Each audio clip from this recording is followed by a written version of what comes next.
What kind of negative self-talk patterns do you usually find yourself falling into?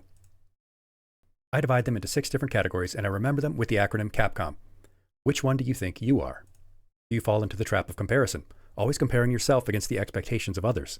Why can't I be as good as someone else? Do you amplify, zooming in on every flaw and never the good things about yourself? Do you end up polarizing everything, with everything being black and white, all or nothing, and if it's not perfect, it's not good enough? Maybe you catastrophize, where every mistake you make is a disaster. Perhaps you overgeneralize, thinking to yourself that you did blank, and so you therefore are blank. I lost, and so I'm a loser.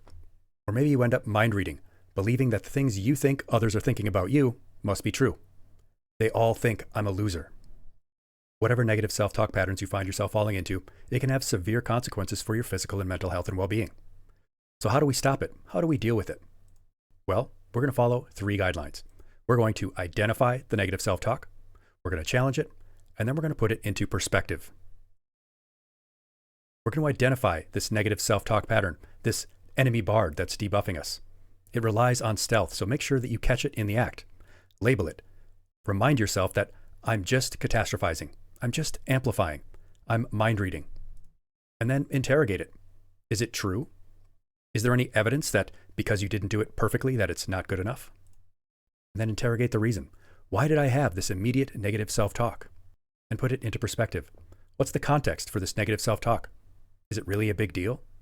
Were there any mitigating circumstances? Might there be any alternative explanations? Would someone else say it to themselves? Would you say it to them? So let's go over some quick examples of how we can change negative self-talk into positive or neutral self-talk. Change I'm not good enough or doing enough to I'm doing my best. I'm doing what I can. When you think I'm so stupid, no, you made a mistake. It's not the end of the world. I always mess this up. No, I can learn from this. I can't do anything right. I don't have this just yet.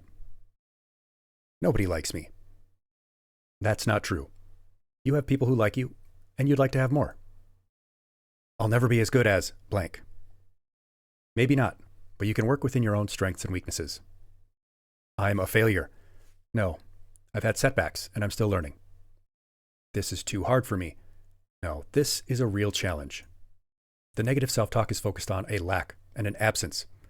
It's relative to others, compares to others. It might invoke jealousy. Might focus on your past mistakes or the unlikely and worst possibilities and focuses on your fear. It ignores any past successes or what you can do, any resources you have available, and the fact that other people make those same mistakes. The neutral and positive responses instead focus on the simplest facts. It's not the end of the world. And undeniable statements like, people make mistakes. Focusing on the positive, the best possibilities, what can be done, the resources you have, the strengths you have, and your past successes that prove you're not a failure. Because in addition to anxiety, sleep issues, depression, insecurity, increased stress and inflammation, the things that you tell about yourself, you end up believing them. We are, in part, the sum of the stories we tell about ourselves. So it is that important to change your negative self-talk. And you can help others too. Be a role model, exemplify positive self-talk, and be your friend's positive support feedback. Challenge their automatic negative thoughts. Don't let automatic negative thoughts of others, the self-deprecating comments that they might make about themselves, go unchallenged, just as you shouldn't let yours go unchallenged.